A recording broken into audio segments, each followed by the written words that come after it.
장기 임대주택 보유하신 분들 거주주택 팔 때 양도세, 비과세 평생 딱 한 번만 가능해서 답답하시죠? 이제는 무제한으로 바뀌었습니다.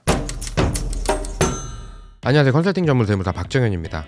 최근 세법 개정으로 장기 임대주택 사업자의 거주주택 양도세, 비과세 횟수 제한이 드디어 완화가 되었습니다. 이 거주주택 비과세라는 규정은 임대사업자로 등록된 장기 임대주택 등은 주택수에서 제외를 하고 거주하던 주택인 거주주택 한 채만 가지고 있는 것으로 보아 1세대 1주택 비과세를 적용해주는 규정이죠. 주거 안정을 위해 임대주택을 공급하던 분들에게 혜택을 주는 규정인데요. 임대주택을 여러 채 가지고 있더라도 장기 임대주택으로 등록이 되어 있다면 거주주택을 계속해서 갈아타고 이사하더라도 비과세를 받는 데 문제가 없었습니다. 지난 19년 2월부터는 생애 한 차례만 거주주택을 양도하는 경우에 한해서 이 비과세를 적용하게 되는데요.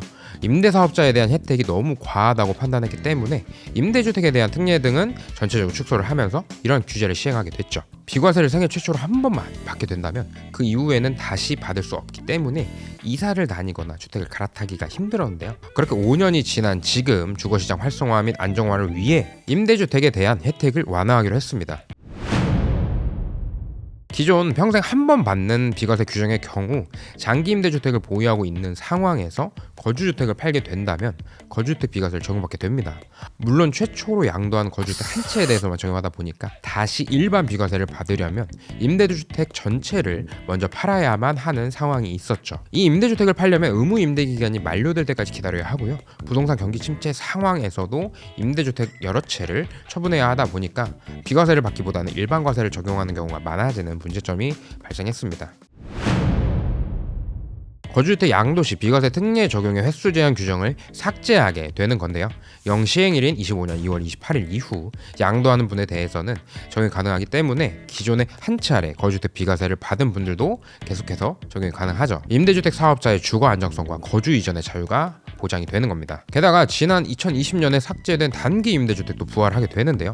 4년 단기 임대주택 및 아파트 임대사업자는 더 이상 임대주택으로 등록할 수 없었는데 이번 활성화를 통해 단기 임대주택도 부활하게 됩니다. 다만 지난번과 같은 4년의 임대기간을 두는 것은 아니고요. 이번에 6년의 기간을 둔 단기 임대주택이 올해 6월부터 새로 등장을 하니 10년을 임대해야 하는 장기 임대주택에 대한 부담도 줄어들게 됩니다. 세 가지 요건을 충족하는 경우에는 거주주택 비과세를 적용받을 수 있습니다. 거주주택에서 2년 이상 거주하셔야만 합니다. 현재 조정대상 지역에 소재하지 않은 주택의 경우 1세대 1주택 비과세를 받기 위해 거주 요건은 따로 존재하지는 않죠.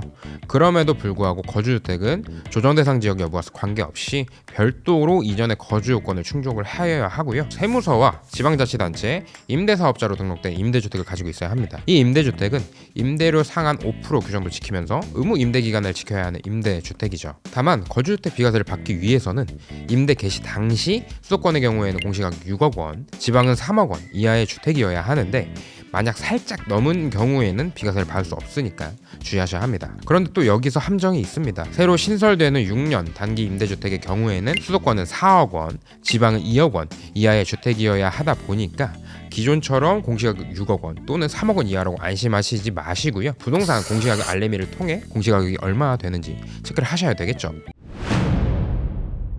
또 하나 주의하셔야 하는 케이스인데 임대주택 두 채와 거주주택 한 채를 가지고 계시던 분이 거주주택 한 채를 팔고 임대주택 중 한 채로 이사를 가셔서 그 임대주택이 거주주택으로 다시 전환되어 또 비과세를 받으시려는 케이스인데요. 두 채를 임대주택으로 보유하고 있었는데 한 채에 대한 임대기간이 끝나서 그 임대주택으로 입주를 하러 들어가게 되고 또다시 거주주택 비과세를 받겠구나 생각을 하시는 경우죠. 네, 비과세는 맞습니다. 그런데 양도차익 전체를 비과세 해주는 것은 아닙니다. 거주주택으로 전환된 임대주택에서 2년 이상 거주해서 또다시 거주주택 비과세를 받더라도 전체 양도 차익이 아닌 직전 거주주택의 양도일 이후 기간분에 대해서만 비과세를 적용받게 됩니다. 왜 이런 규정이 생겼을까요? 다주택자임에도 불구하고 기존 거주주택에 대해서 비과세를 적용해 주었는데 임대주택이 이사를 가서 거주주택으로 전환이 되어서 또 비과세를 적용받게 한다면 중복보유 기간에도 비과세가 적용되는 부분이 발생할 수 있죠. 이렇게 무분별한 비과세를 막기 위해 이런 규정을 두게 되었습니다. 이 경우 양도차익 금액 판단을 위해 굉장히 까다로운 세금 계산이 필요하고 각 요건별 판단도 중요하니 반드시 세무 전문가의 도움을 받으시길 추천드립니다. 이렇듯 양도소득세는 여러 가지 제도가 섞여 있는 상황으로 한 가지 요건만 놓치더라도 꽤나 불합리한 결과가 나오기도 하는데 보유주택 현황, 임대주택 등록 정보, 거주 기간 등 정확히 파악하시고 오늘 사례에 맞는지 한번 검토해보는 시간 가지시면 좋겠습니다. 댓글에 적어드린 블로그를 참고하시면 양도세에 대해서 자세히 알 수 있고요. 좋은 내용이 많이 있으니 절세 많은 도움이 되시리라 생각을 합니다. 오늘 영상이 도움이 되셨다면 좋아요와 구독, 알림 설정까지 부탁드리겠습니다. 감사합니다.